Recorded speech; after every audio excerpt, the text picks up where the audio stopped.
maybe a final is no fun for you guys, but grading is sort of less fun for me. So, so I guess we're almost even, maybe. Sounds good. Yeah. And I just gave one final in my other class this afternoon, and now I have a stack of papers that's higher than my table, to start grading. But those will be different. Well, than yours, at least. It is interesting grading online. I mean, I haven't really decided if I like it or hate it, but having both maybe is best of both worlds. So you don't print it out, you just grade it on the computer? Yeah. So for you guys, I either do the iPad because it's easier to write on that, or on my own laptop, I can open it and just like mark it. If you've seen comments, like granted, my handwriting's awful, so sometimes I have to type like notes, but I can check, or do little things like, or put an X and -1. So I can do that with my keypad. And it's easier than printing like 30 something exams and then, you know what I mean? And then having to scan them back in. Mm-hmm. And then, Absolutely.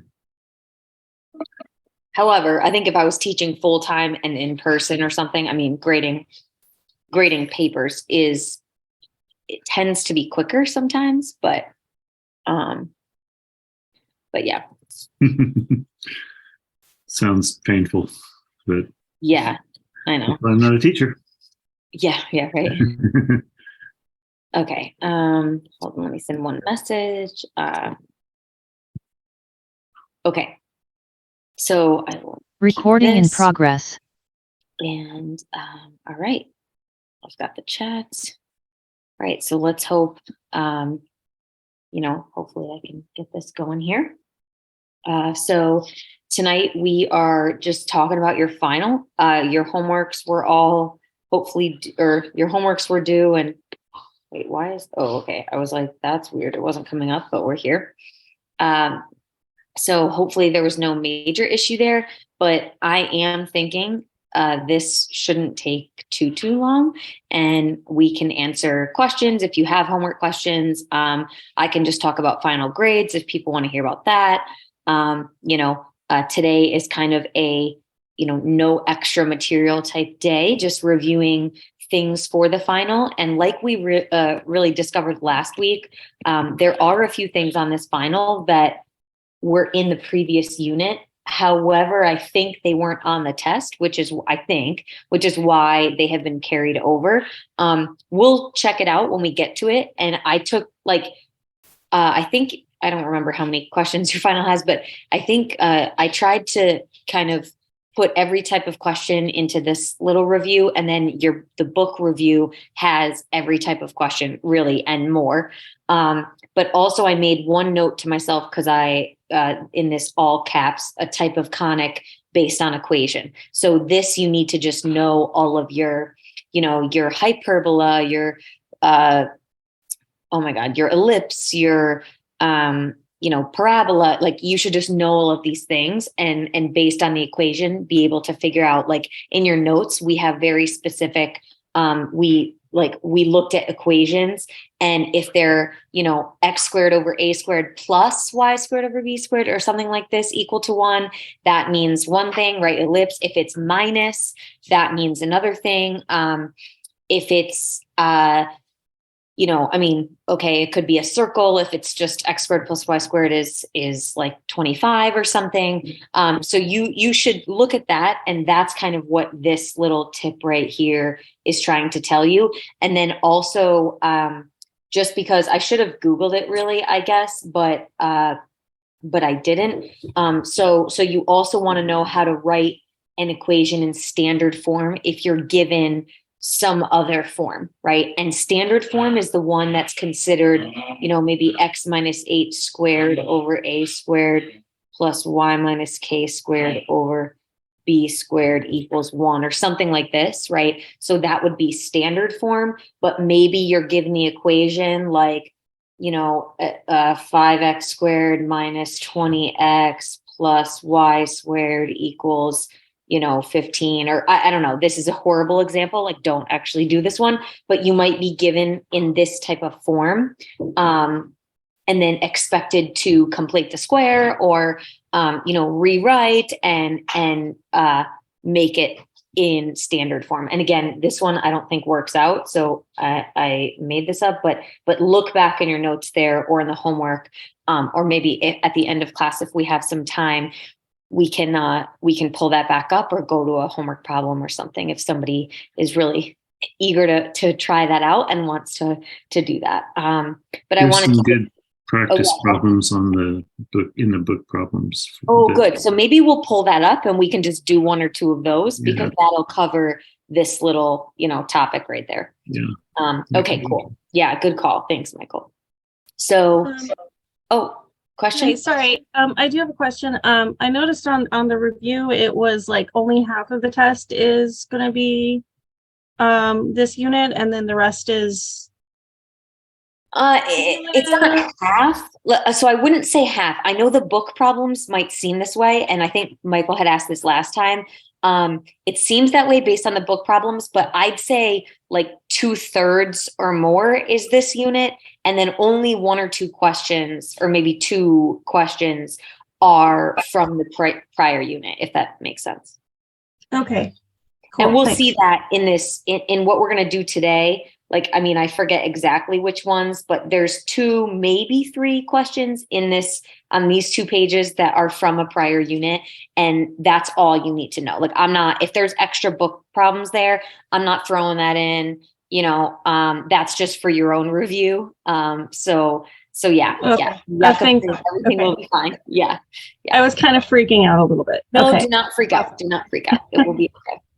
And is this practice problems, is that on Blackboard, or will you upload it So to yeah, Blackboard? so I can work on this, it? yeah, so all of the, what you're seeing right now, and also, shoot, I'm not sure if I put it in the files, but what you're seeing now and the book review that you already have looked at, that is all posted to Blackboard. The blank, or like, and then I posted the answer key for the book problems somewhere.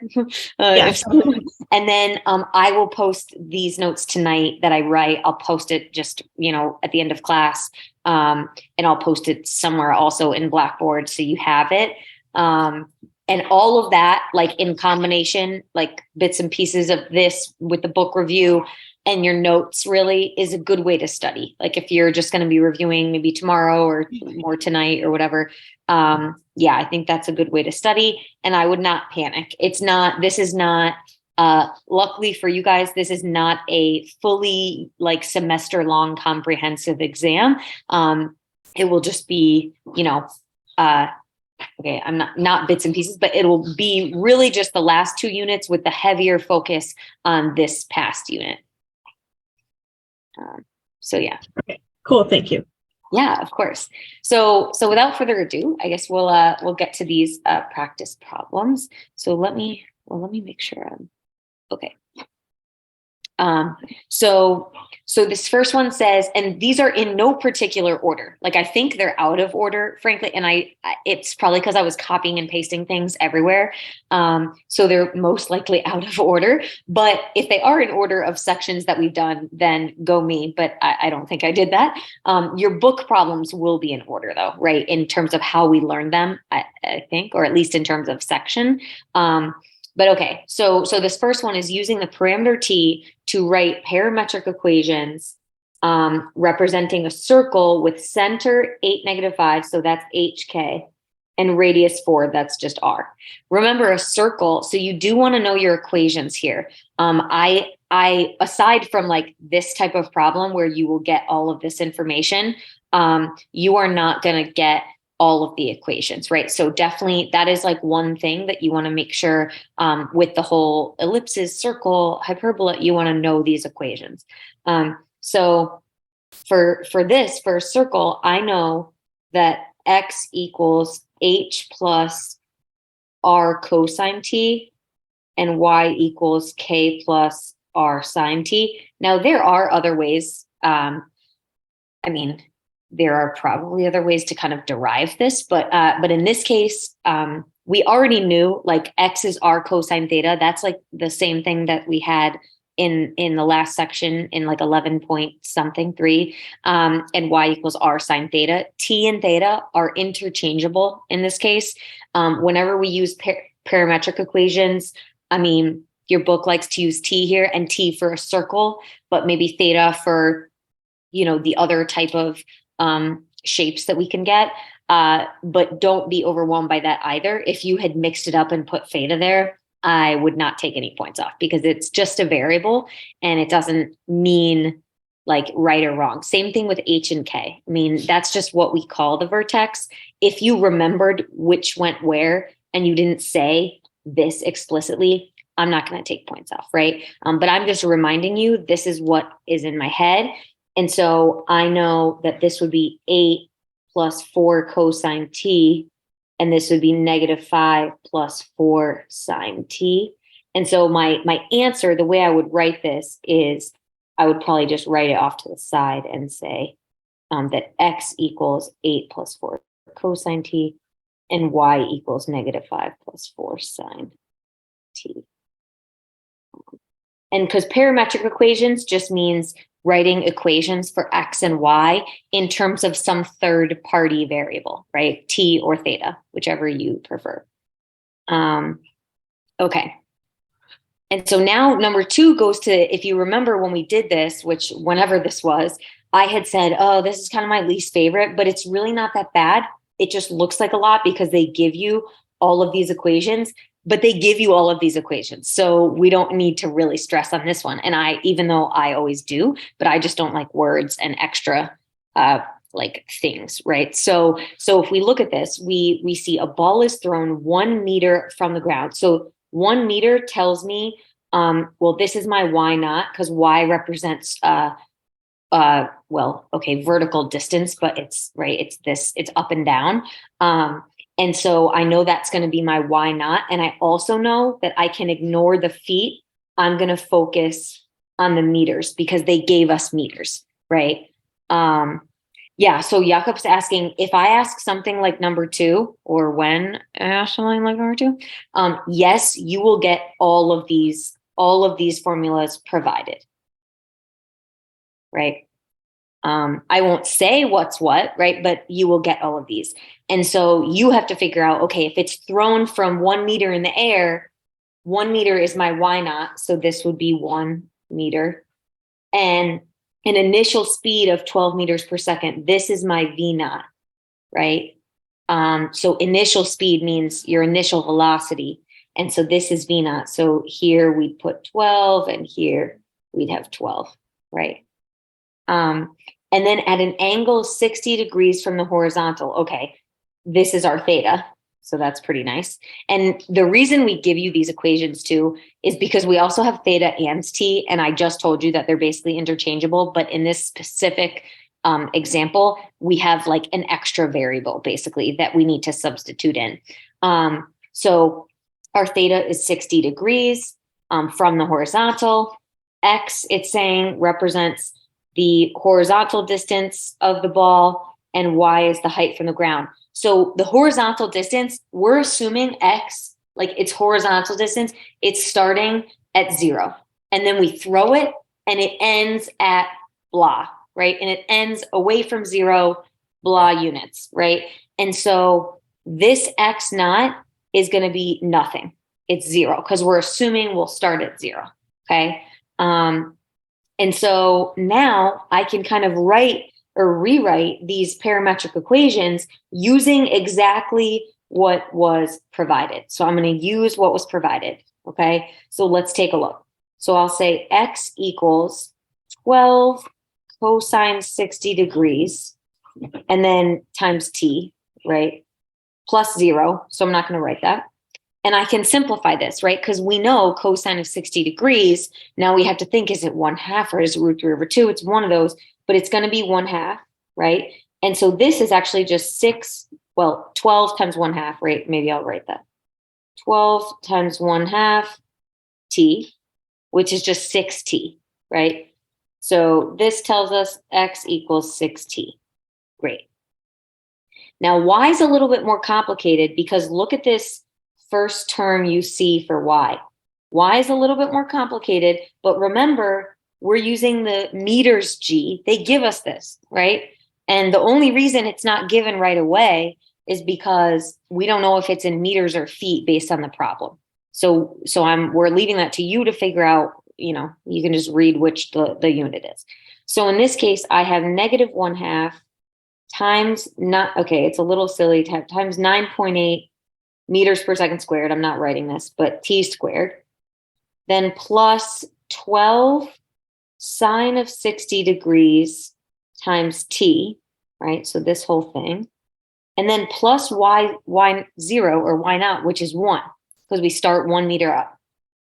So I can simplify all of this, and 1/2 times 9.8. Okay, I'm going to make that a nice decimal and just say -4.9 t squared. And then I'll say plus, well, sine of 60 is √3/2. So I've got plus 12 √3/2, or 6 √3, right? Times t plus 1. So this tells us that y is equal to -4.9 t squared plus 6 √3t plus 1. And here's my final answer of my parametric equations. And it said use exact values. Oh, which it's fine that we have a decimal and a square root. If you wanted to like make that a fraction, that's also fine. But they mean exact, like square root of 3. Don't give me sine of 60 as a decimal, because that wouldn't be exact. Now here's where I think in the notes we had like A, B, C, D, E, like all these questions here, right? But in your exam, I will only ask like get the equations and maybe get 1 or 2 other things, right? And what those things are is, okay, if you think about this, right, we're starting maybe 1, if this is 1, the ball starts at 1 meter up, right? It's thrown. Okay, it doesn't start negative, so this was maybe a bad picture, right? It starts at 0, but pretend this was 0, maybe. And the ball starts there, right? And this is 1 meter. And let's suppose it follows this path, right? So let's suppose it follows this path and it's thrown and then it lands, you know, somewhere, some distance away, right? If we want, part B is asking, when is the ball at its maximum height, right? When? This means like at what is t, what time? And then part C is asking, what is the maximum height? So when is it at the maximum height and what? Well, this is kind of related, right? And I think in the notes, we did it all in one problem. So if this is my path, the max height is going to be the vertex of this like upside down kind of parabola, right? So this is going to be our max height, and the time is going to be whatever, this will be t, this will be h, the height, right? So when is the ball at the max height? Well, we just need to find the vertex of the equation that we got for y, right? This equation for y that we got above. So what we can do, we want to get the vertex of y equals -4.9 t squared plus 6 √3t plus 1, right? And let's see, to do that, well, in this case, we're going to make it a little bit easier on ourselves. I think we went over this, I hope, in the notes, but to get the vertex, to get the x value, it's that -b/2a, right? Where this is like a t squared plus, oh, I shouldn't have written x, I should write t, right? Plus bt plus c, and t for the vertex is going to be -b/2a. And so this will just be -6 √3 over 2 times -4.9. Now, it does say round to the nearest tenth of a second. Okay, when I do this, I got like 1.05 something or 0.6 maybe ish. And if you want to round to tenth, I think no matter what, it did round to like 1.1. So it would be at about 1.1 seconds.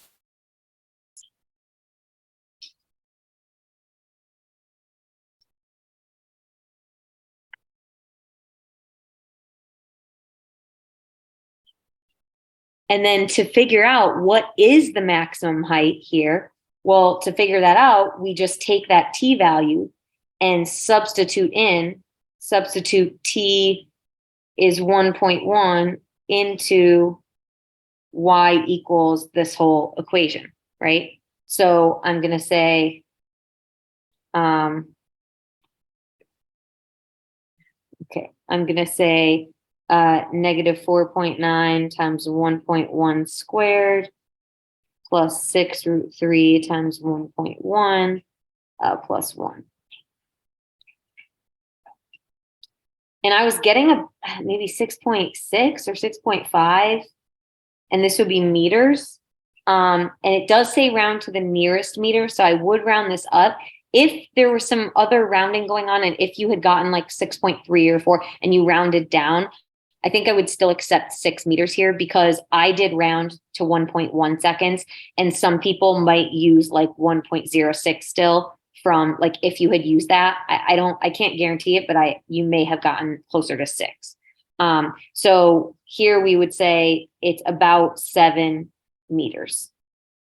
So it goes about 7 meters high, and it's at like 1.1 seconds, right?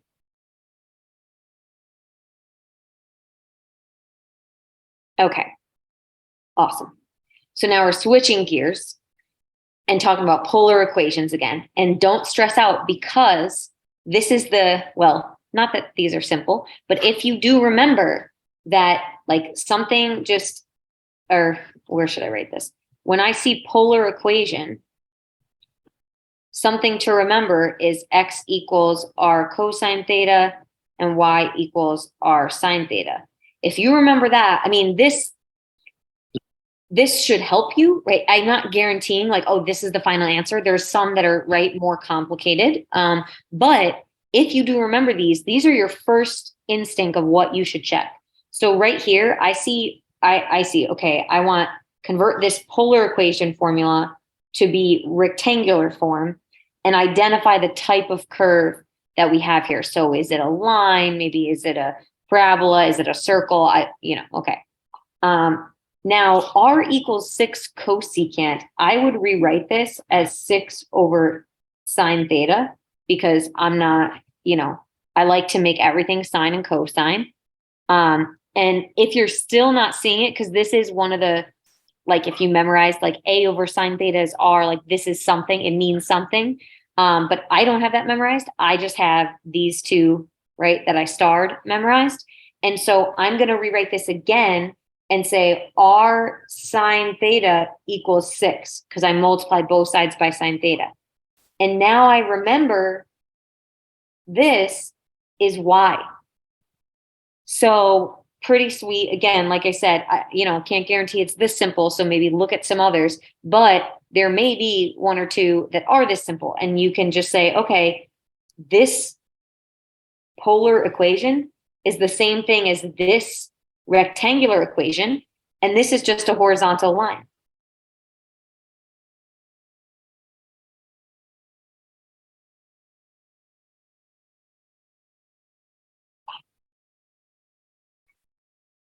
And then keep in mind, we'll look at the book review for this, because if Michael said there's some problems like that in there, I do want to look at that. So if it's not on my iPad, I can pull it up on my laptop after, and we can go back to that. But we'll look at the book review for this type of question. And then looking at number 4, we're switching gears a little for ellipse, right? Now we're talking about an ellipse, and it says, write the equation based on the graph.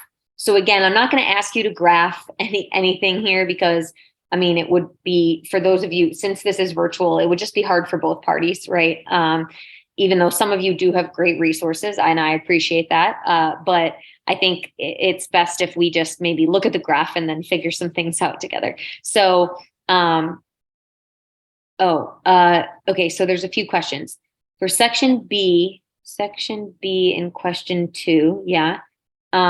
I used quadratic equations and found 2.12. You used That's the total time. That's the time to get all the way to the other side. Oh, you solved. Okay, sorry, I wasn't understanding this. So thank you. So you solved. Okay, so what it sounds like you're saying, and what Michael is saying too, is that you solved for y equals 0 and used like quadratic formula, like x equals negative b plus or minus blah blah blah over 2a, right? So if you did that, this is not. It's not a wrong thing to do. Like you can do this, but it does not answer the question. The maximum height is in the middle. You were solving for when this goes to 0. So you were solving at this point, what is my x? And it's 2.1, which actually makes sense because if it's about 1.06 or 1.1, that's half, like kind of halfway, right? And then it starts to go down. So that makes sense of what you got, but it is not the correct answer for the maximum height. And I think in the notes, it did ask us to do this like afterwards, right? This is another extra piece, which is maybe why you wanted to do it. But on the test, make sure you understand the difference between getting the maximum height or the maximum, the time when it's at the maximum height versus getting when it hits the ground, right? So what you did, let's do this real quick. So this is when the ball hits the ground. Ground is not spelled with a T. So let's do that. Okay, so that answered that. And yes, so the formula in the textbook, that's going to get when the ball hits the ground, right? So T is the vertex in this. So this is technically, right? The vertex is at like H comma K, like technically, right? And I was just saying this would technically be the H, and T in this case is our X, right? Because like this is our variable. So that's why T is it's the X variable at the vertex. And then when we plug in T into Y, we get how high, we get the Y value. How high actually is this? So I think that answers that question, but now one of the things that so I was just going to mention that what Jakob was talking about would be useful if you're trying to find that horizontal range, that total range. Okay, so that could also be a question, and that might be what the textbook was trying to do, right? Not when it hits the ground, I guess. So this could also be used maybe. Oh, geez.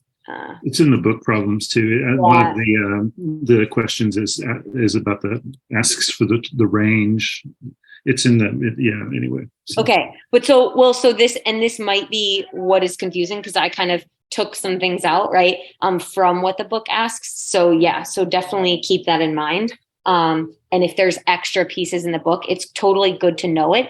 And actually, you want to know every part because maybe you're only asked one or two parts and one comes from here, one comes from the notes or something like that, right? And then, okay, so Michelle's question about T being the vertex equation, I just use that to find the vertex. H is time, K is height. Yeah, so H is time, exactly, and K is technically the height, exactly. So hopefully that clears it up. And then Michael said number 30. Oh, is number 30 what we can do from the book? Yeah. To do that, going back to number 3, I guess there are some examples under number 30. So, so a question on the projectile motion thing. Yeah. So, is it basically like because of gravity? I mean, is it just a constant? It's like the halfway point of time, you could just double it to get the total time. Yes. So yes, it should be this way, right? Like because of the way, because of gravity and just like how this would work, right? Now what? It's cool. I mean, what I think about, like, if you were throwing something really high, right? Mm-hmm. And then when the time it takes to hit the ground, like it could be accelerating a little bit faster. So your halfway point at your maximum might be slightly past halfway, or the opposite. It might go up really quickly because of your force, but then kind of gravity has like, it floats as it's at the max and like starts to slow down for a second. So it's so technically, like, you couldn't say it's exactly halfway every time. I mean, maybe in a like theoretical world, but I think in the real world, but in the real world, I do think it is not exactly split in half, but it is nearly split in half, if that makes sense. Which is logical, right? Like that would make sense. Like if you throw a ball, or like the projectile path of an object, just because of the way gravity is, and and it would make sense that if it travels for 5 seconds, at about 2.5 seconds, it should have reached its peak, right? Its max. Yeah. If it's like a round object with. Right. If it's a smooth round object, like if it's a feather, like, okay, we're going to see some different, like this is not going to go the way we expect. Right. And I do think actually, I want to say there's something where I've seen an experiment, and this could have been also with like younger kids. I don't really remember. I mean, I've taught like so many different, and it could have been one of my in-person college classes. I'm not really sure, but it was an experiment where it's like, okay, you throw, like we were doing, it was maybe even physics or some type of science. Maybe I did it. Maybe I was the kid. I don't know. But like we threw a ball with a partner, and it was like, you measured the distance, you measured the time, you timed it with a stopwatch. This was back in the day when phones didn't time things. And you timed it with a stopwatch, you write it all down, collect your data, and then you like calculate this and write an equation, right?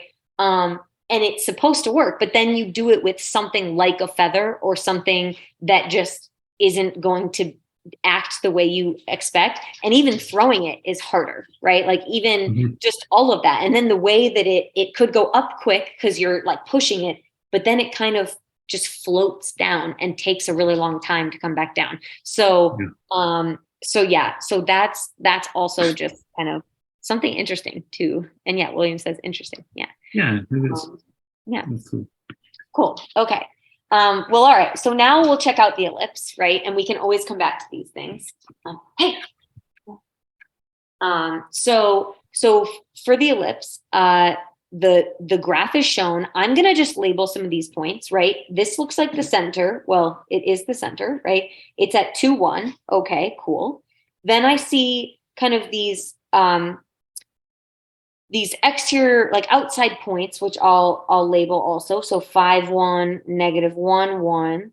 And then I see these kind of the horizontal points. What was this? 2, 2 and 2, 0. Okay. So I first just want to label all of these, and then I want to remember or recall an ellipse. And again, you want to know some of these details about ellipse, hyperbola, parabola. You want to know these things. So the center, it's still at HK, which, I mean, that's kind of nice. We always keep that consistent, right? We say this is HK, and in this case, we knew it. I wrote it down. It's 2, 1. Then for an ellipse, I know that the standard form looks like this. Oh, did I already write it up above? Okay. Actually, maybe I shouldn't write it again because but it's this. The standard, and I don't, let's see. The equation is this, right? Right? So it's x minus h squared over a squared plus y minus k squared over b squared equals 1. What is a and b? Well, those are the horizontal and the vertical, like radius, basically. And maybe I'll write it in the colors. So the horizontal radius is equal to a here, or what we call a, right? And this, is equal to a, because it's what I wrote in blue. And you can see here, it's however many, I mean, you could get the full diameter and divide it by 2, but in this case, they're equal, right? It's 1, 2, 3. These points are 3 units apart. And same thing here, 1, 2, 3, right? From the center, your endpoints. And this, I mean, because normally you'll see like this is like A0 or negative A0, but that's when it's not that's when it's centered at the origin. So in this case, what these look like is like 5, 1 is actually H plus A, comma, K. And this one is H minus A, comma, K. Right? So, I mean, we saw this centered at 0, 0, and then we shifted, right? But this is what it looks like. So the radius is, or the horizontal radius is 3, right? Then we get our vertical radius. And this equals B. And that's this way, right? That's just 1. A little bit boring, but you know, they're trying to make it easy on us, I guess. And that's just 1. And again, these points are H, comma, K minus 1 and H, comma, K plus, plus B and minus B. I should have done that. I mean, 1 is B, but minus B. Okay. So this is what we get for our, for these points. And this is how from the graph we can just tell what's this equation. All I needed to get, if you look at this, was H, K, A, and B, and now I can write my equation. I do need to get the focus points, but we'll deal with that after, right? So my equation is going to be x minus 2 squared over 9 plus y minus 1 squared, okay, over 1. You don't need to write that. So maybe if I write it again, I won't, but it's okay if you do. So there's my equation, right? That was the first part, write an equation, check. The next part is identify the exact coordinates of the foci. Now, you do need to remember this. The focus points are involve C. And remember, C squared is A squared minus B squared. And remember, this is for an ellipse. If you're in a hyperbola, then this becomes minus and this becomes plus. Like things change, right? So just remember that. So now I can solve for this. So let me do that. So I can say C squared equals 9 minus 1, which is 8. So C is plus or minus the square root of 8. Now, normally, if this was centered at 0, 0, then my focus points would be at square root of 8, comma 0 and negative square root of 8, comma 0, right? But because it's not centered at 0, the foci are going to be at, I'll write it generally first, H plus C, comma K, and H minus C, comma K, right? And, well, okay, I wrote plus or minus square root of 8. C is really just square root of 8, but then we add and subtract, right? So in this case, my actual focus points for my answer are going to be 2 plus square root of 8, comma 1, and 2 minus square root of 8, comma 1. And they did ask for exact, so I'm not going to change anything else. Okay. Yeah. Should that, okay, so the blue is the major axis, right? So oh, yes. if it was going the other way, then the A would be on the other side. Yeah. Right? So, and this is something good to note, like you want to figure out what's the major is going to be the longer axis. So this is an ellipse, right? So a circle, if you think about a circle, the minor and major axes, they're perfectly even. As soon as you stretch one of them to be longer than the other, then we have this ellipse, right? And yeah, I guess I should have mentioned that. So A goes along with the major axis. So it could look something like, let's take a look. If the graph was going this way, right, the major axis would be here, minor axis there, and we would have x minus h squared over b squared plus y minus k squared. Or did I? Yeah, over a squared. Right? It would, okay, maybe I should swap. Maybe A always goes first. I should switch X and Y, right? Wow. I think that's what it is. No, that's right. It's either way, right? They're actually the same thing since we're adding, but yeah. Hopefully that makes sense. And now I just botched it, but, so hopefully that makes sense that Michael is correct. If the longer side, so you want to look first, like what side is longer. And I just knew right away, that it was very clear, and they should, on the test, it will be very clear. One side will be like 8, the other will be 4 or something like that. Right. Okay, so Jakob asked a good question. Do I need to explain the foci like it's H plus C comma K and the vertices? Absolutely not. No. I am explaining this, right? So no explanation, needed, like here, like this. And same thing with like centers HK, this, no need to explain. However, I will say, if like I do want to see this work, like how do you get C, right? If you just told me square root of 8, I'd say, where is your work? How would you know that, right? So I want to see some work. And if you label your points and then give me these answers, like I'm not that suspicious because I'm like, oh, they figured this out. That's fine. But I will say if you're unsure of yourself or you think you're going to mix it up and you do give a little bit of an explanation, it just will help you with partial credit. So, if you're like, if you flip them completely, but you have some work or some explanation, I'd take like 1 or 2 points out for the answer, but give the other 4 points for, the work. So yeah, you definitely do not need to do that. Just make sure your work is clear, right? But that's a good question. Does it matter if we, I don't know if is it reducing or simplifying that root 8 down yeah, to so 2 yeah, root so 8? like if it was like, if you could simplify, yeah, I'm gonna say no. Like do it if you can, right? So if square root of 8, if it was like square root of 20 and you could reduce that to 2 root 5 or whatever, then go ahead and do it. But I'm okay if you don't as well. All right. As long as you don't give me a decimal. That's what I want. Right? Okay, cool.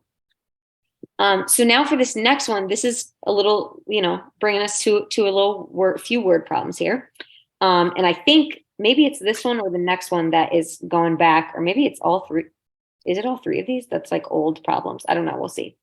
So if we have a submarine is ascending, it says, to reach the surface. So it's coming up. So right there's it's just a box, but at a constant angle shown in the picture below, so that they will surface in 5,000 feet. So they have this distance, 5,000 feet to surface. And, sorry, you commented asymptote for hyperbola. Oh, yeah, so there's going to be, I think there's a question on that, is there not? Yeah, so I think there's a question for getting the asymptotes of that, so we can talk about that.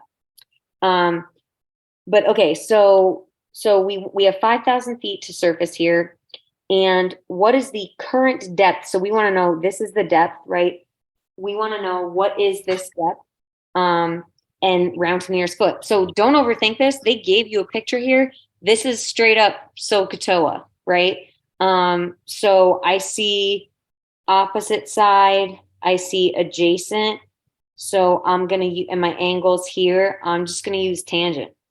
So I guess we were just, bringing back our tangent 20 degrees is going to equal D over 5,000. So then 5,000 times tangent of 20 degrees is going to equal D, right? And then, and then round. So it says round to the nearest foot.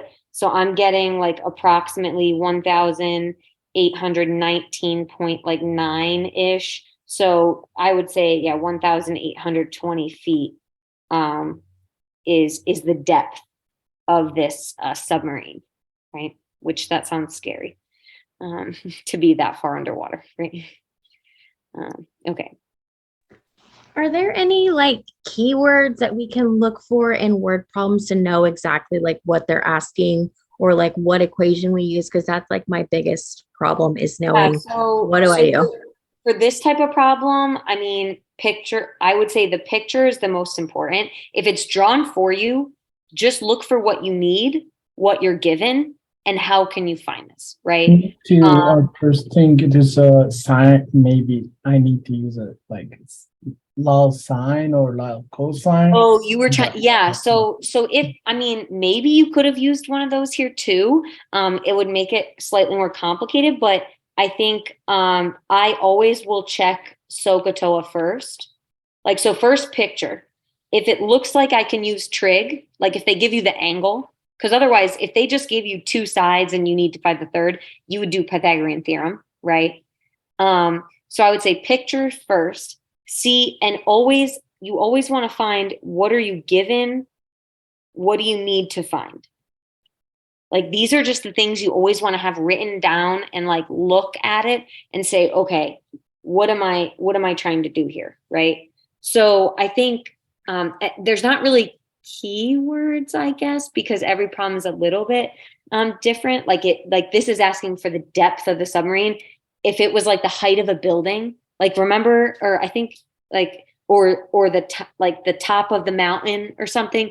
So like, I think we did a problem a while back with like the Frost Tower and like you're standing this far away and you're looking at this angle and, you know, how high is the tower? Like, I think, you know, height, depth, like distance, these types of things could say, okay, maybe trig is going to happen, a little SOHCAHTOA, right?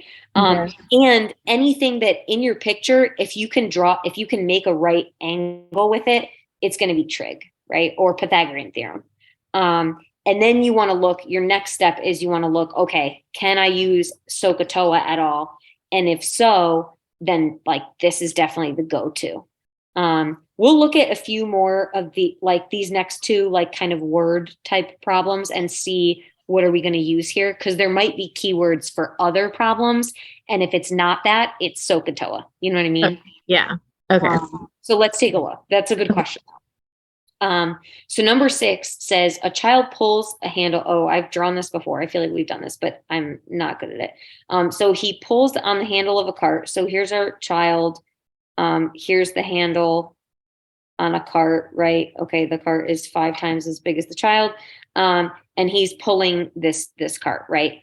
Now it says his force. So the force, and when they say just the force is 10 pounds, this is actually the magnitude of the force, because they didn't say the direction, left, right, up, down, like where is it going, right? So the magnitude of the force is 10 pounds. Then with the handle of the cart directed upwards 26 degrees from the horizontal. So from the horizontal, okay, again, like maybe I drew this so out of proportion, but it's a really tall kid, right? So from the horizontal means he's pulling the cart, and the horizontal is the top, like straight line from your eye's view, right? So this angle is 26 degrees. That's what they're saying, okay? And then they're saying, find the amount of work done in moving the wagon 6 feet horizontally. Okay, so we want to go 6 feet, like we want to move a distance of 6 feet. So our distance, so the magnitude of our distance, we want it to be 6 feet. That's what we want, right? Now, I see this and I think, oh, could I use SOHCAHTOA somehow?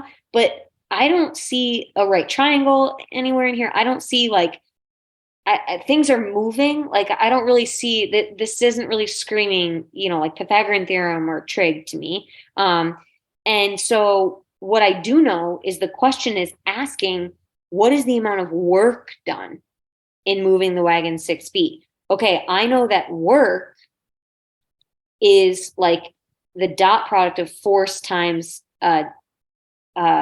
distance, like if you have the vectors, I think if these were vectors, but we don't know, like we do know the angle, but we don't know both vectors. So work is also the magnitude F times the magnitude D times cosine of theta, where theta is the angle from the horizontal that you're pulling, that you're using this force, right?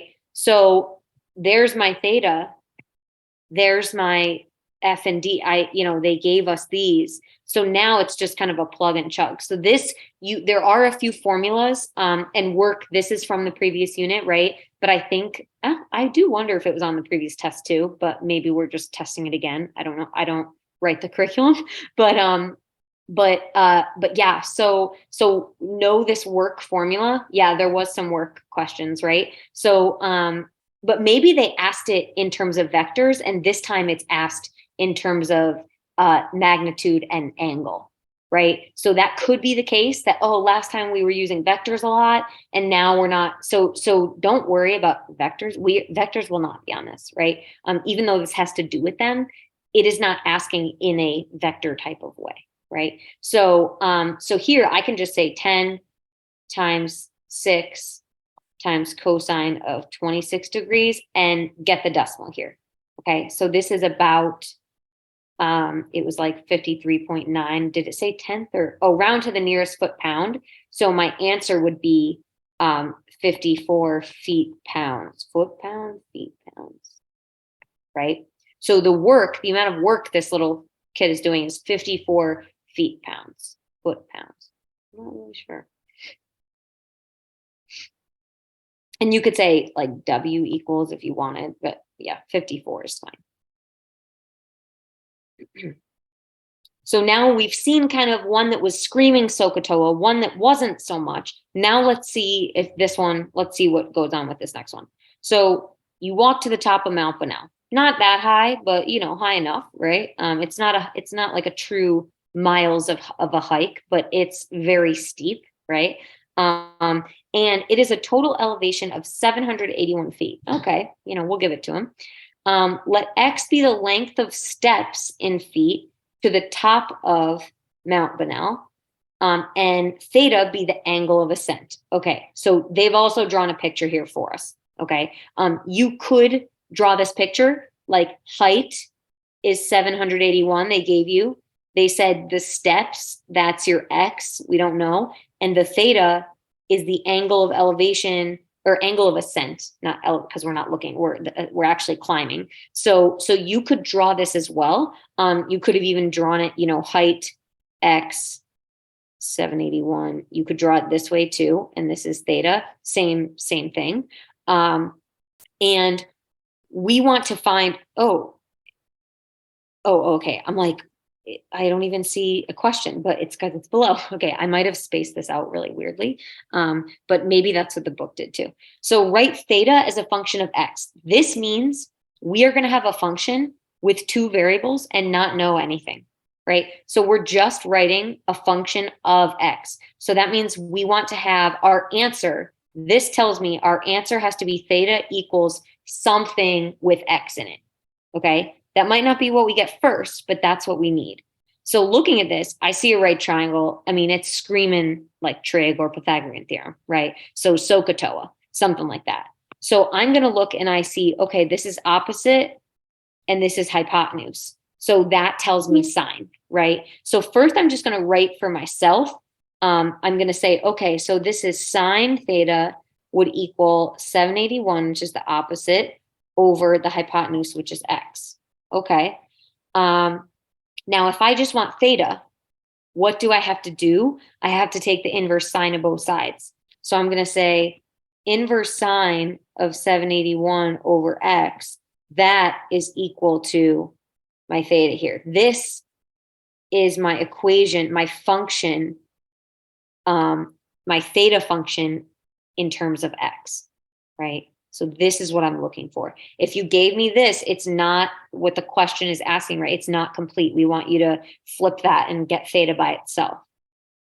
And then part B says, suppose the distance up the stairs. Okay, the distance up the stairs was X, right? That's the distance. Suppose it's about 2,700 feet, around a half mile.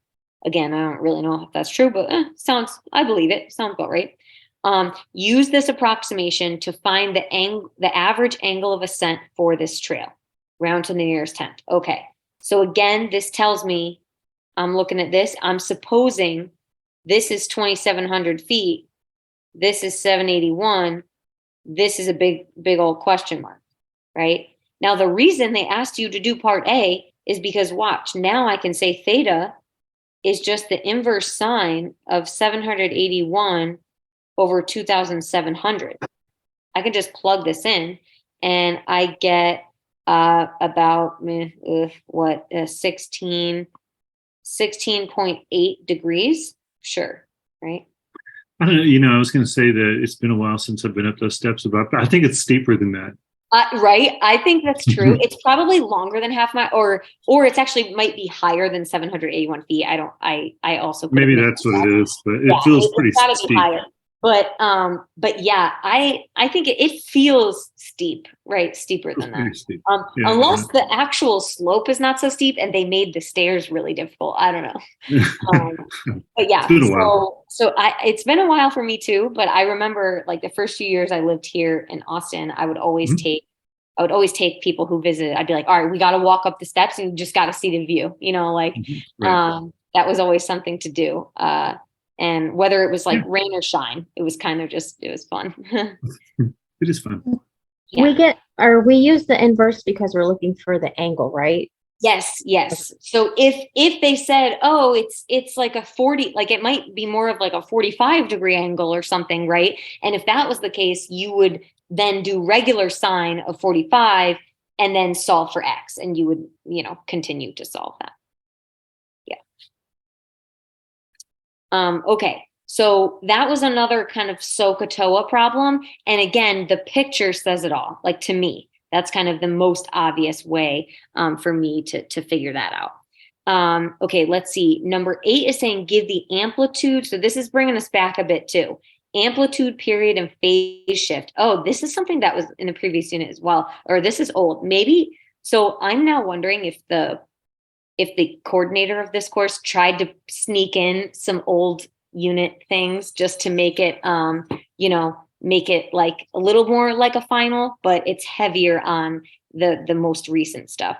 Yeah, I feel like this was from like unit 2, maybe. Yeah, this does seem really old. Granted, maybe it's like easy for all of us. I don't know, maybe, hopefully. So this, like, remember the form was like A cosine or sine, right? Bx like minus c or something like this, right? Where a is so the amplitude, and I'll remind you now, amplitude is the absolute value of a, right? Because amplitude is going to be positive. The period is, if it's sine or cosine, which I think is all you're going to see here, it's 2 pi over b, right? And if it's tangent, it's just pi over b, but I don't think we'll see tangent. And then the phase shift, we're going to say, the phase shift, was it C over B or just C? I'm now not remembering. Yeah, over B. I think, yeah, C over B. I think you're right. Yeah. Okay. So let's check this out. Let's see what's going on. So my amplitude in this case is just 3, right? Because it's the absolute value of this guy here. My period is 2 pi over 1. Okay, so 2 pi. Nothing really changed there. And then my phase shift, in this case, because B is 1, it's just equal to C, but is pi over 2 divided by 1. But okay, so pi over 2. So here's this question. And let's hope that this is just kind of, like I would say, look at sine as well. Cosine and sine, don't worry about tangent. But hopefully this type of problem, if you can just remember, these 3, when you see this type of problem, it shouldn't be too bad. And if something's missing, like, okay, say it was just 5 cosine x, well, that just means C is 0. So there's no phase shift, and B is 1, right? So a period does not change. So just keep that in mind, that if you see, and you're like, wait, I don't know what to do with that, just maybe write this out for yourself. And you can say, oh, if there's nothing there, like it's either 1 or 0, or, like look for A, B, and C and see what they are. That is from section 5.5 or page 559. Oh, wow. See, there you go. 5.5. Yeah. So bringing us back, we are trying to give you I don't know if that's a fair final or just a normal final, but but these last 2, I think, are more, like this is the number 9 is the asymptotes, I think, that Jakob was talking about. And then number 10 is just solving, which actually solving might have been in section 5 as well, or chapter 5. But we'll take a look. So number 9 says, give the period of the function and the equations of 3 asymptotes in 1 period. So there are going to be many different answers I will accept here. So, if your answer isn't exactly the same as what I find, I mean, your period should be the same, but your asymptotes, they're not specifying here, oh, do it between 0 and pi, or so if you end up getting something that is correct, but different from what I get, that's okay. So let's take a look. We have secant.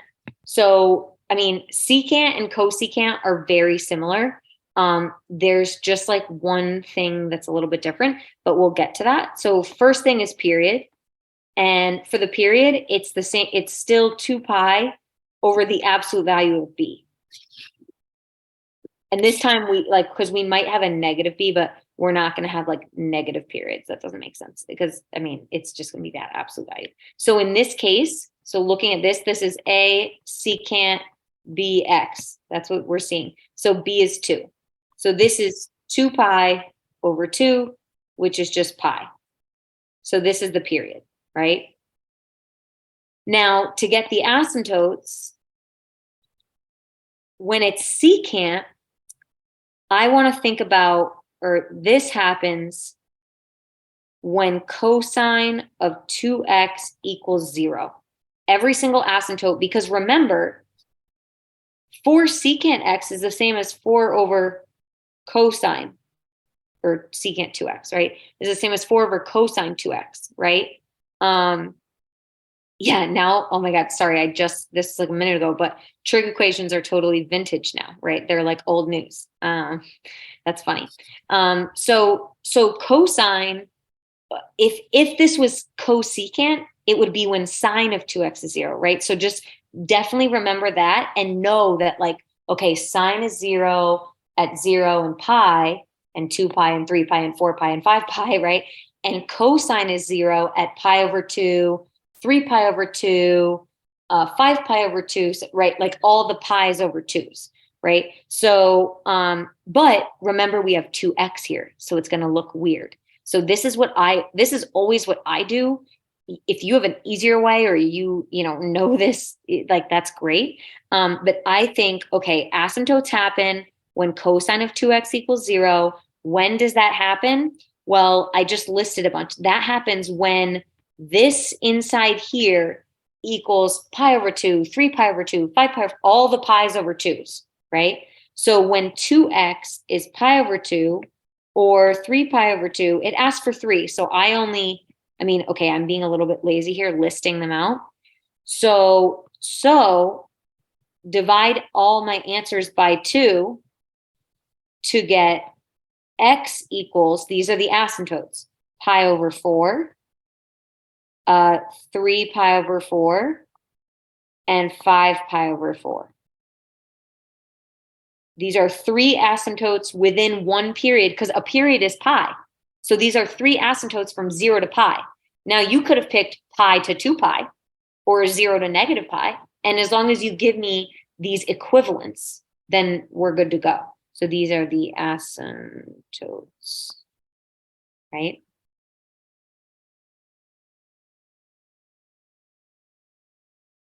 And then this last problem is asking solve on the interval. Okay, again, maybe this should have been in like reverse order, because I feel like these are really old and the stuff we started with was new.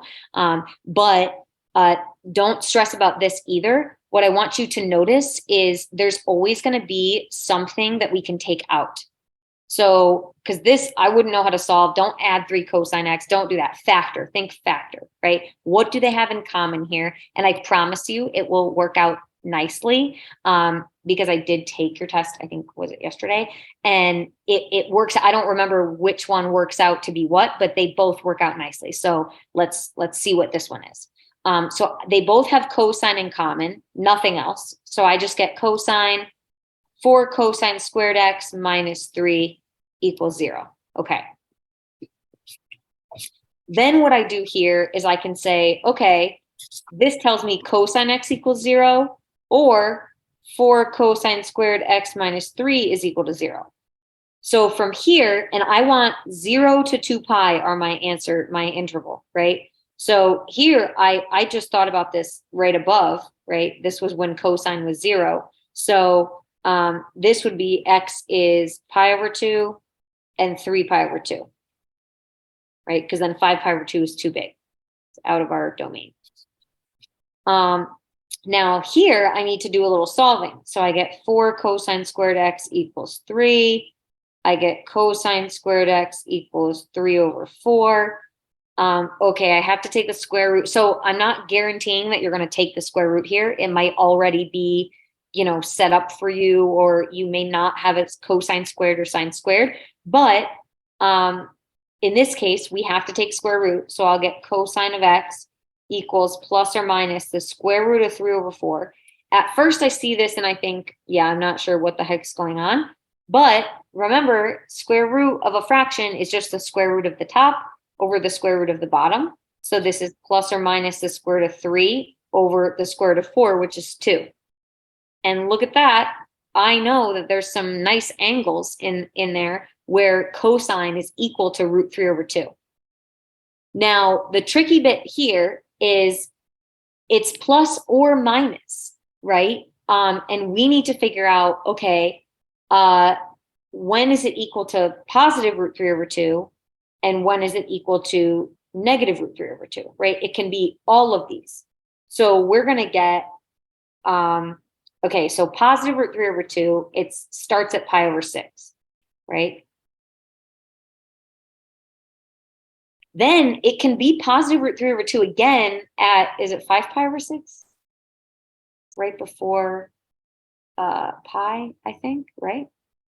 Right, you can correct me if I'm wrong. I feel like I'm not right. Then it's negative root 3 over 2 at,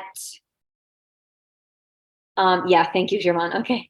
It's negative root 2, the 7 pi over 6. And then finally 11 pi over 6. Awesome. Right? So, and I'm just going from 0 to 2 pi, all of the pi over 6s, because we can get positive or negative here. So now my solution is going to be pi over 2, 3 pi over 2, pi over 6, 5 pi over 6, 7 pi over 6, oops, and 11 pi over 6. So these are all, and it says solve on this interval. So there were a lot of answers here, but these are all the solutions, right?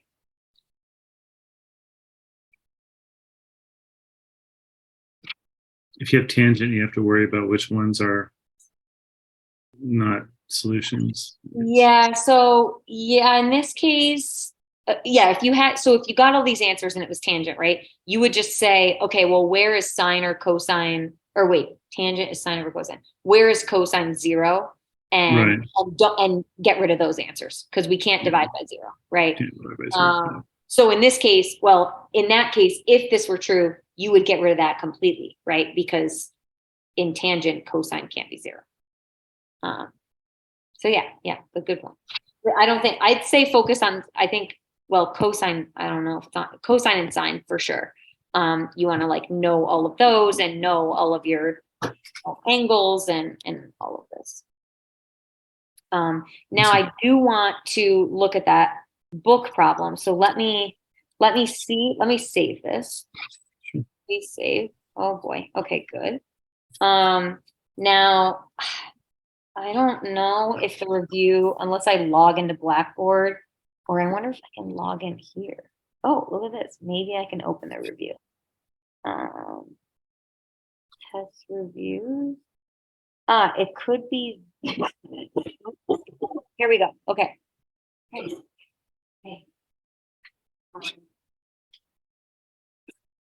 Okay. So it is this right here, right? Hopefully you can see. So you were saying number 30. Let's take a look at that. So convert polar equation to rectangular and identify the form. So can I write on this though? Yeah, it's not letting me write. Okay, I think I have to do this. Open in. Or let's save it to files. Sure. No, just save here. Okay. I don't know why this has to be, but here we go. Okay. Apple thing, or I don't know. Yeah, right. They're like mad. Well, I'm not even using an Apple Pen, so that's probably why. Okay. They're like, no, if you had an Apple Pen, this would work no matter what. Right. Okay.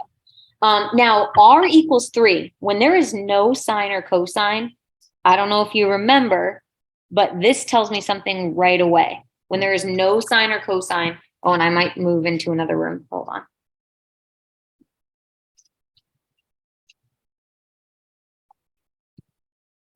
If I lose you on the internet, well, we had a good run, you know? Okay.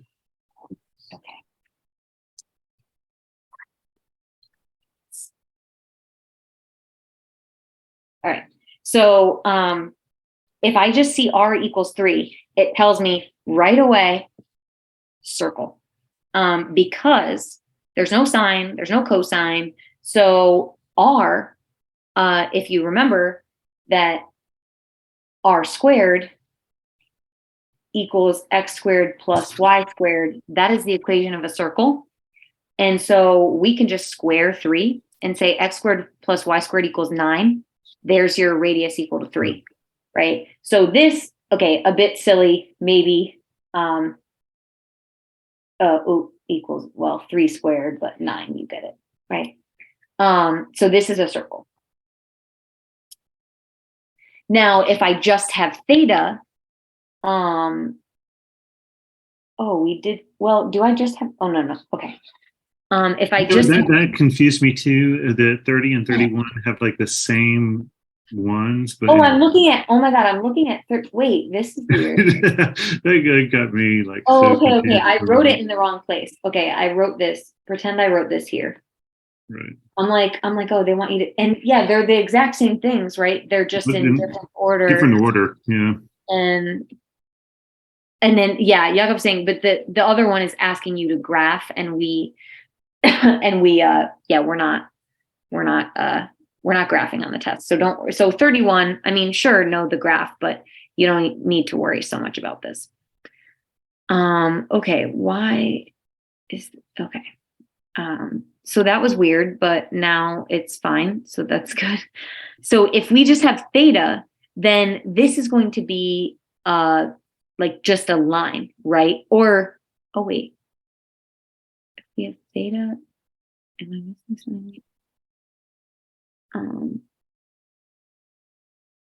This is not also a circle, is it? Isn't it just B?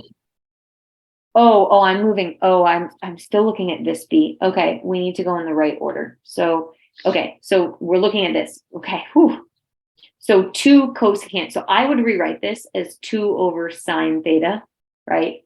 And then I would also rewrite it as r sine theta equals 2. And this is a lot like what we saw on the, review, right? And r sine theta, ooh, is that x or y? Well, sine is always with y, right? So this is y equals 2. This is a horizontal line at y equals 2, right? Mm-hmm. And then C, okay, now I'm looking at C. When theta is 3/4, I do feel like we've done this in class before, and now I'm not remembering what we did.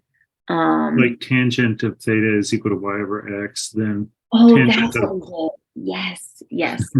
Okay. Now, all right, good. You're bringing it back to me. So even I don't remember, and clearly, well, I took your test yesterday, so clearly maybe this one wasn't on the test. No, I'm just kidding. So tangent of theta is y over x, right? And so we can find tangent of 3 pi over 4 because okay, we know because 3 pi over 4 is here. Say, right? And we know that the point is, oh, okay, that's a really bad 3 pi over 4 because it should be like right in the middle, right? Okay, ignore that.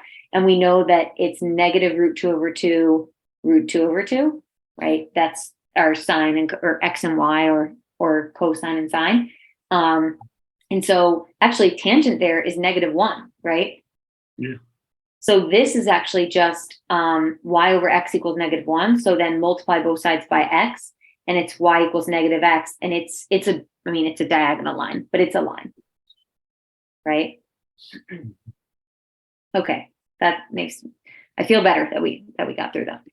And then this last one is the one that we haven't seen today. We've seen this for sure before, but we just haven't seen it today. So if I see, we're used to seeing, or maybe we did see it today, right? But we're used to seeing either secant or cosecant, and then you like change it to sine and cosine, and you say, oh, it's just x equals or y equals, right? But in this case, I see 6 sine theta, and I'm just like, I don't know, like I can't rewrite that as x or y. Like I'm not sure what to do. But what you can do is rewrite this. Well, okay, no. Do we rewrite it? Well, or did I just memorize? So if you go back to your notes, which maybe, I don't want to move off from this, but if you go into your notes, I'm trying to recall, there was like something that said, if you have a vertical or horizontal line or something like that, it's the same thing as it's r equals a over cosine theta, or r equals a over, oh wait, this isn't right, because sine theta is not in the denominator. What am I thinking over here? You multiply both sides by r. Oh, right, because you want to square it. Okay. Yeah, I'm still stuck on this guy on B. But okay, so we have r equals 6 sine theta. I can't convert, yeah, and someone said r equals a secant theta. Yeah, so that's what we did before, but this is not, in this case, it's sine, not secant, right? So if we multiply both sides by r, and we get r squared equals 36 sine squared theta, then this is where we use sine squared minus cosine squared. What did we use here? Horizontal line crossing. It's 6r sine theta. The question B, right? Third B. We're looking at D. Oh no, sorry, we're looking at D now. Okay, sorry. And Right. 6r squared is equal to 6r sine theta. Oh my God, I'm not squaring everything. Oh my God, wow. Clearly it's like too late in the day. What time is it? I don't even know. Oh, And so then we I see. know that r squared is equal to, sorry, yeah. X squared plus y squared. No, you're good. Hey, it's your test you're taking. You know, I'm just grading it. I took it yesterday. I forgot everything. But now you know. Well, you know that r squared is x squared plus y squared, right? And so now you get r squared is 6r sine theta, Yes. which is x squared plus y squared. Am I doing? Yeah, that's so exactly. And then you can replace r sine theta with y. Yes. Okay, this feels better. So now that so basically, okay, so if you have something like B and you can make r sine theta happen just by rearranging, or r cosine theta, then great. You have your x, you have your y. If you don't have that, so if you have r equals 6 sine theta like D, or if you have r equals, 6 cosine theta, something like that, you multiply both sides by r, because that doesn't do anything. You're allowed to do that. And you've created x or y, in this case, y. So then we get 6y equals x squared plus y squared. And then you can rewrite, okay, so you can get,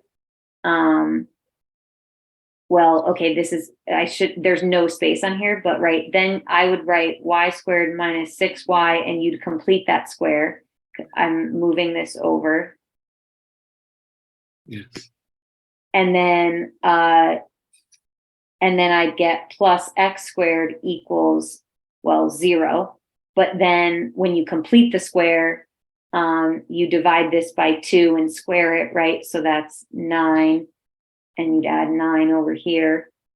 And then you'd rewrite this as y minus 3 squared plus x squared equals 9. So this actually, sometimes you end up having to divide. Like in this case, you could divide everything by 9.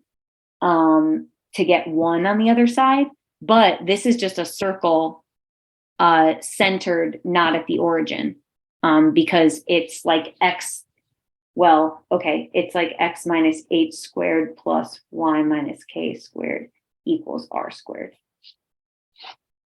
Right. So you could divide by 9, but then you'd see, I mean, if A and B are both 9, then your axes are equal, right? You don't have a major and a minor. So that's how you know it's a circle.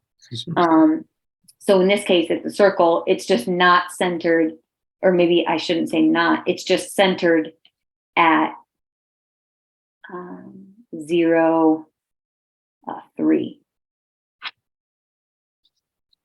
Right. So something like this. Yeah. Oh, and someone said, yeah, people are typing in the chat. That's good.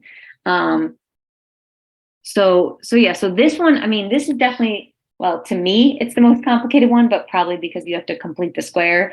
But if you can remember just to try to get X or Y somewhere in your equation, because then you can use, what you know to rewrite this just in terms of X and Y. And make it look like either a circle formula, an ellipse, a hyperbola, one of those. Mm-hmm. Yeah, so that was a really good example for us to do then. So thank you, Michael, for finding this problem. No problem. Did you want to talk about the hyperbola slope? The asymptotes. Yes, so for hyperbola, the y is y minus h is equal to plus or minus b over a. X minus k or whatever. I wonder, is that in this section? This is a parabola, so no. Because I'm wondering if we can pull it up in the notes. Right. Am I passing it? Is it this? Oh no, these are just general formulas, right? Okay, this is something good to know though. This is at the end of the notes of section 11.2. Unit 4. And these were extra practice. Well, so here's some, it was just determining the type. Okay, that's not too crazy, but we want to find, is it these equations? Here on the right. So here, so here it is. Okay, so good, we found it. So this is what Michael was just talking about, where if we have, so if your transverse is the x-axis, so if you have a hyperbola, remember hyperbolas look, something like this, or they're going this way, right? So they're basically like two parabolas, like mirrored of each other, right? Pretty wide parabolas, but that's okay. So if they're mirrored and the y-axis is in between them, right? So our transverse is the x. So if it's like this, where I guess the biggest hint to know this way is that there's a minus in here, right? So a minus with the y. So if the negative is on the y squared, right? Then your asymptotes happen here. So you can, if you know these formulas, I mean, you could also kind of do what I did and just figure out, I think before you could like set things equal to 0 and try to figure out where, oh no, that was for something else maybe. Try to figure out where these are. But yeah, for a hyperbola, you have these, well, they've all been highlighted, right? But these asymptotes, and to get them, you use b over a if your y is being subtracted. So if your x is being subtracted, it's just flipped. I mean, I'm not sure. I'm like trying to think if I have a clever way to remember this, but I think what I would recommend to kind of remember is I would probably rewrite these equations just on a piece of paper, because seeing it and writing it is going to be really helpful. And then maybe even sketching some type of picture like this, even if you're looking at it while you're writing, I mean, that usually helps me, because then if you see a hyperbola problem on the test, you might remember. You're not going to be asked to graph though. So this, I wouldn't stress too much about this, right? But maybe you'd be asked, what are the asymptotes, right? Like, what is the foci and what are the asymptotes? How much of this do we need? I just I don't recall doing all of this on the final. So, I mean, I would focus specifically most of your studies. I would focus it on what we did tonight, right? These types of problems mixed with like what we talked about here from the book. So mixed with topics we talked about like here, like more recent, and some of the problems that are similar. Anything on here that is similar to what we just reviewed or similar to like the recent topics we've gone over. I wouldn't focus anything old, like unit 2, unit 3, that wasn't on that final review. I would not focus on that. So I would focus on all the new unit stuff, and then anything that was old from the current review we just did tonight. So hopefully that. You mean from the final practice problems or the final book problems? Final practice. So, I mean, go ahead and do all the book problems, right? But in terms of unit 2 and 3 and or, you know, previous, I would only worry about what you see on this final exam practice, and not about what's in the book problems. Back to number 10 on the review. Yeah. Is this, wait, this one? Is that, sorry. Is that what you're talking about? Yeah, hopefully, I think this is number 10 on the review you're talking about. If not, I can go to something else. Yeah, okay, I'll stay here for a second. But yeah, I mean, and I don't want to tell you, I'd say all of the new material, just know that, even though not every single thing of the new material will be on it, but it is a final, so I'll leave a little bit of secret maybe. But the new material and then whatever was on this document that we just did of the old stuff, right? Like solving the trig, SOHCAHTOA stuff, amplitude, period, phase shift. I mean, I guess a lot of it is kind of review. It's old, but know that, and then just know the newer topics. You don't need to know spirals or anything like that, though. None of that. I was just going to say that, like, numbers, like the sections that these came from, number 10 is from 6.5, number 9 is from 5.6, number 7 is from 5.7, number 8 is from 5.5. I already mentioned that. Yeah, so these are, so I guess maybe, okay, and again, I don't know why it is like that, but I guess it's not as heavy. I mean, it could be because a lot of the recent unit that we did, it does have a lot of formulas to memorize, and it does have, well, like the spirals, like I said, you're not going to see the spirals. You're just going to see maybe one ellipse or one hyperbola, and we already know parabolas, but then you're going to see polar coordinates for sure. So know the polar coordinate stuff, and then like one ellipse, one hyperbola, right? Like something like that.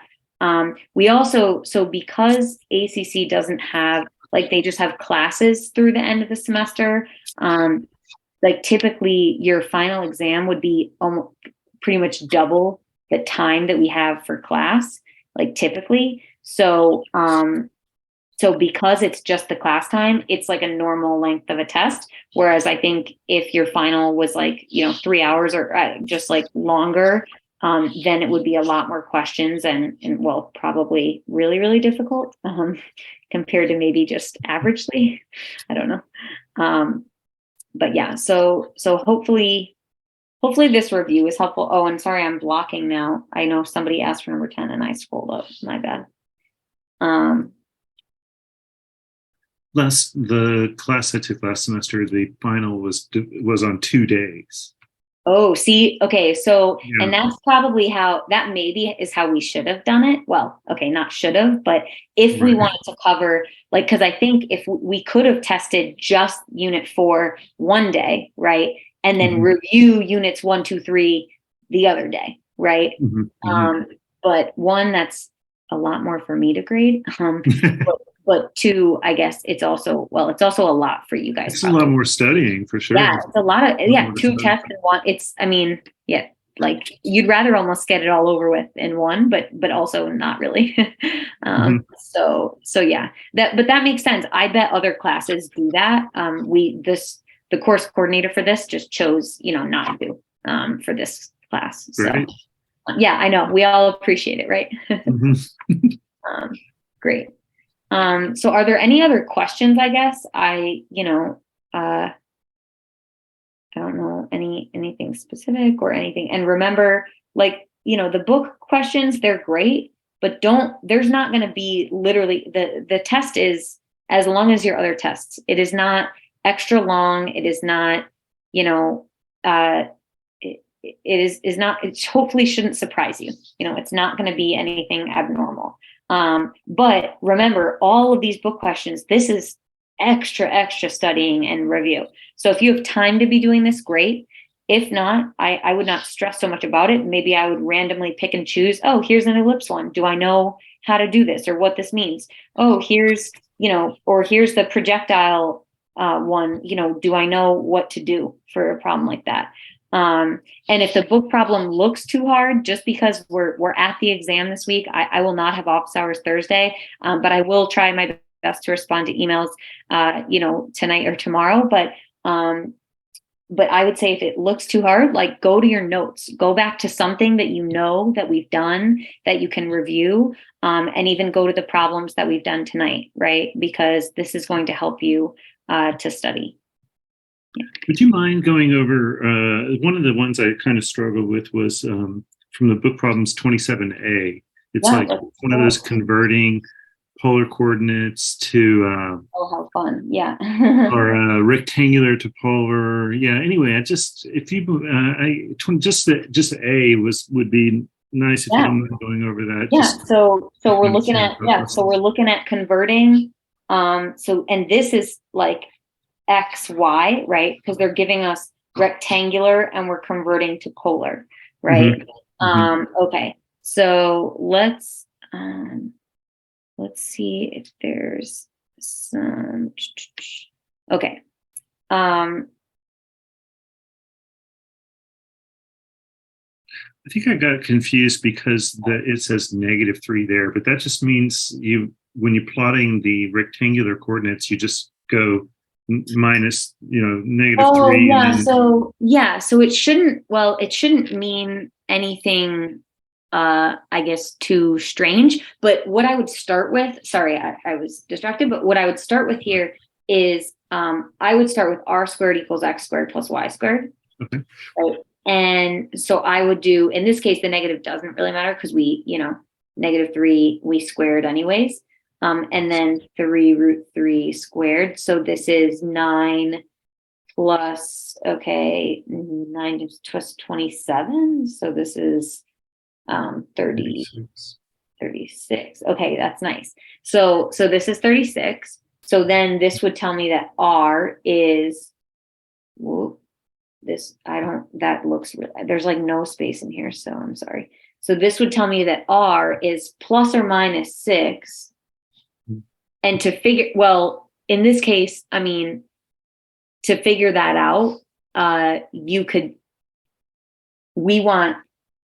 going to tell you that here. So right. R greater than 0 and this, so if it was -6, it would be because they told us R should be less than 0, right? Okay, so in this case, yeah. So exactly like this one. So in this case, they want R to be 0. So that's what I would always, 0, 6. So in this case, I would always start with r squared. If you're given x and y, I would always start with r squared equals x squared plus y squared and try to solve that, right? For r, just for me personally, that's how I like to start. Then we use that formula that you actually mentioned earlier, tangent theta equals y over x. And so I'll get tangent theta is, what is that? 3√3 over -3. Okay, this is horrible. So this is negative square root of 3, right? And once you get this, you need to figure out, okay, so you could probably do inverse tangent in your calculator of this, and I think it would give you the answer. But if not, if I see square root 3 with tangent, I always know, okay, this has to be like square root 3 over 2 divided by 1/2, right? So it's where, and for me, tangent is sine over cosine, right? So Yes. it's where square root 3 over 2 is sine and 1/2 is cosine.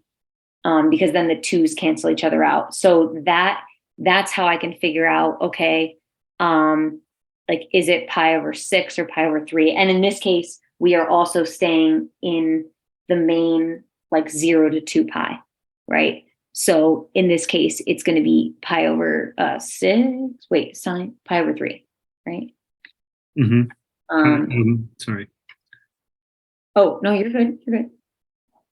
Yeah, that's where I kind of get. I think that's where I struggle is when you get going from that negative root 3 to Oh, shoot, the but it's angle. negative. Okay, And but then it's because it's like you have to go through like 3 or 4 steps. I don't know, at least in my yeah, mind. but you're right. But I forgot tangent is negative. So one of these, so what I was saying is correct, but one of them has to be negative.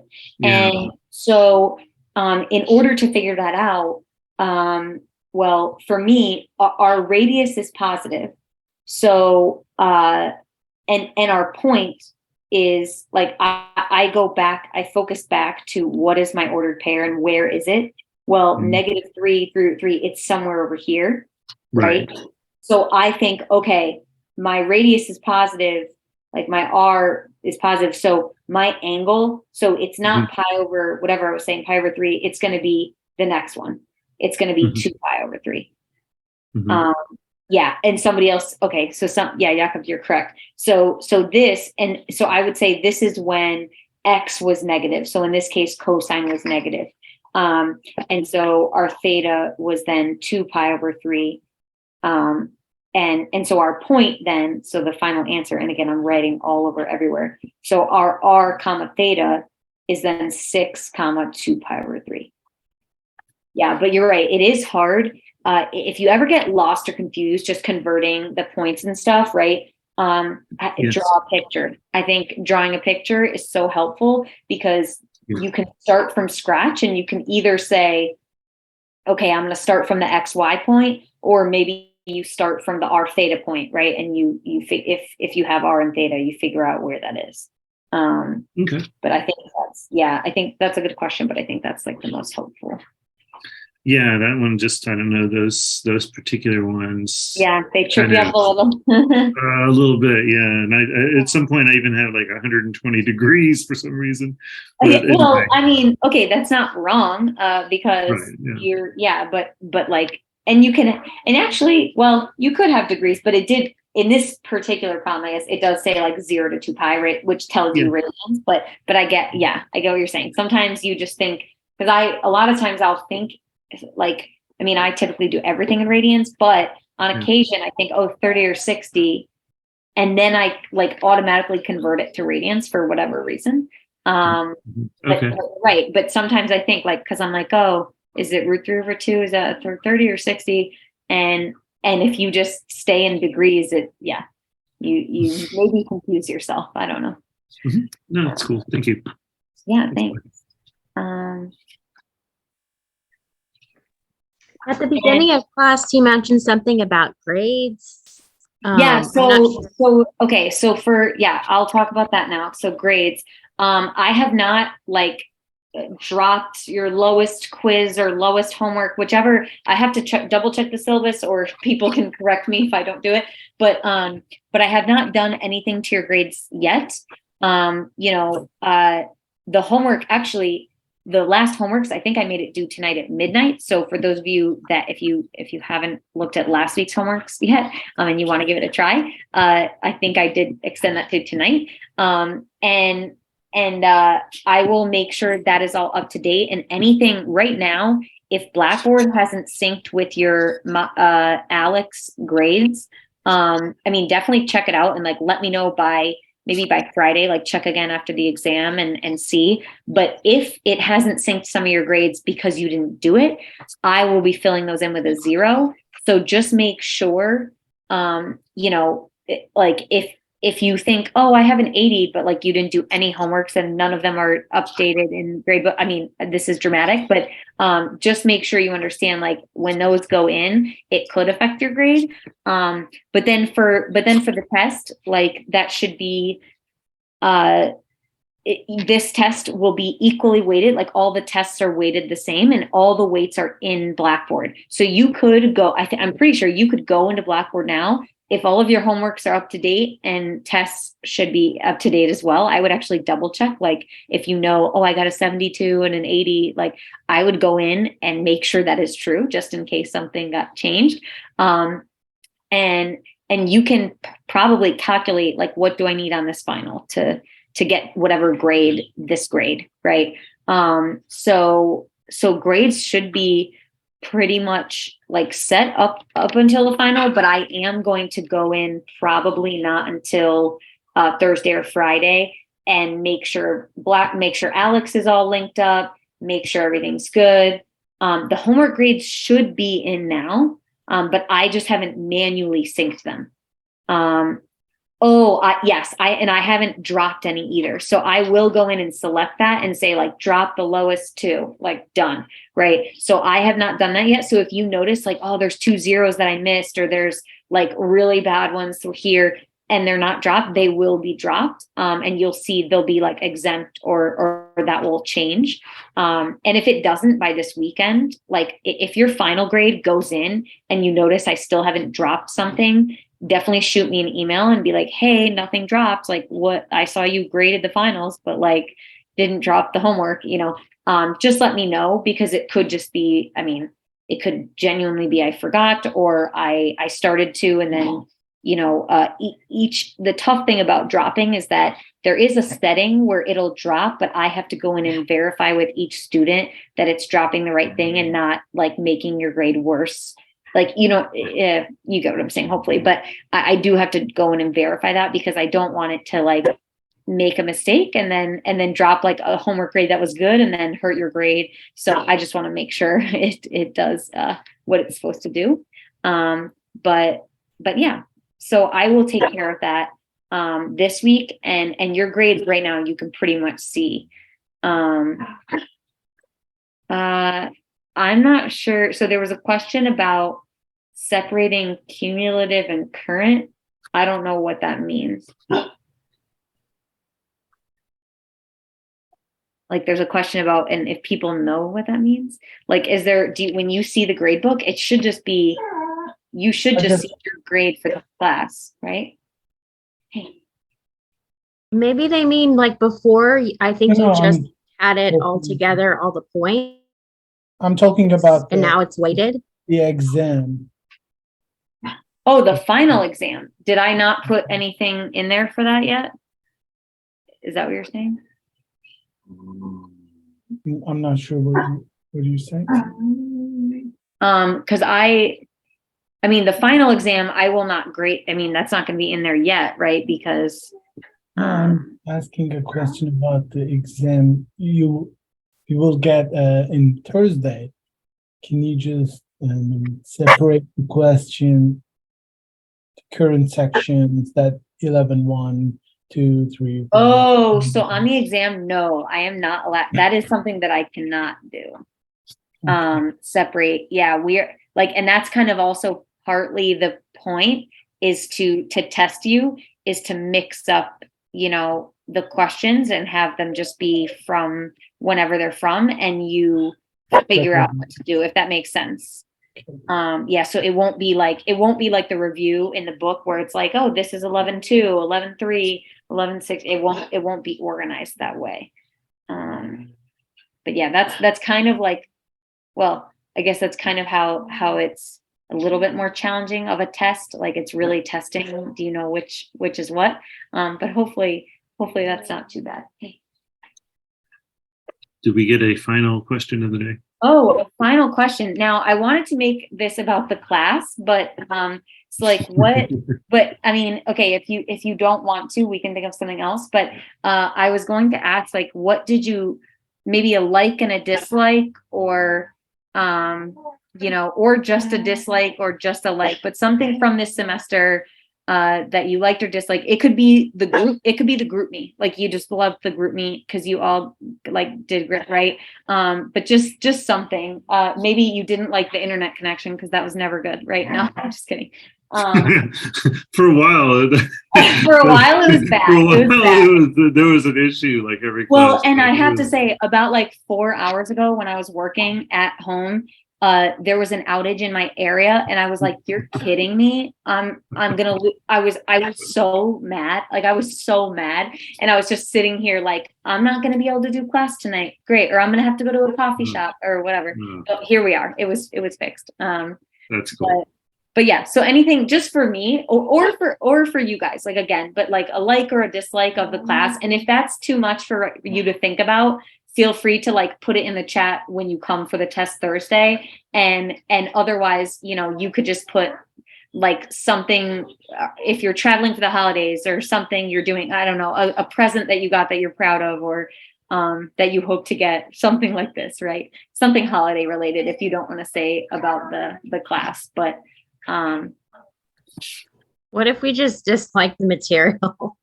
yeah, hey, that's okay. If you dislike the material, you can say that. That's fine. You can say the material. Yeah. Oh, someone likes Scooby, but not Kobe. That's funny. Which they're both crying right now. Actually, you could see, I'm in a spare room of another.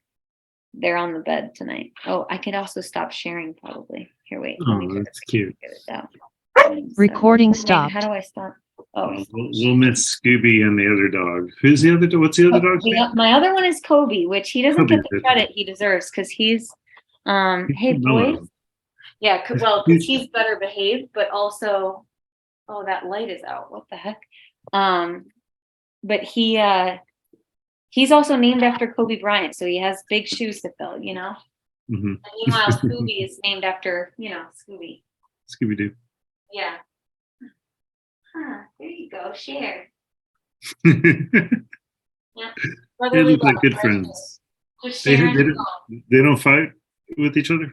Oh, that's it. They were just fighting each other before this. And Okay. while like half the classes while I was teaching, they would just be laying near me, like mouth on neck, like just biting.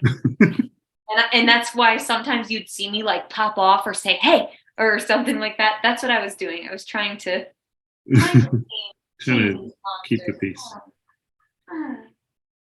And Scooby was in the hospital again this week, or last week, but we're hoping no more hospital visits for that guy, you know? Yeah, okay, Alex, that's actually good. I can give that feedback, like that maybe they should switch from not Alex, but that is something that I can, like, because I mean, you guys can do this. Oh, I probably should say, like, you should take the course, what is it called? Review or something? I don't know. There's like a survey you can take. And that's also probably where you could say like, hey, Alex isn't great. Like we should have, course evaluation where we should have something else. But I think it's already, the deadline is already. Oh, passed. it was already passed. Oh, my bad. I was probably supposed to mention it like 2 weeks ago and I forgot. It's okay. I mean, you can. Well, it depends, right? It depends. I think it depends on like some people, like I do think Alex has come a long way. I think like if you, like 2 years ago, I had a class with Alex. I'm not even kidding. Like, you know how it says view an example or see a similar problem? That wasn't an option.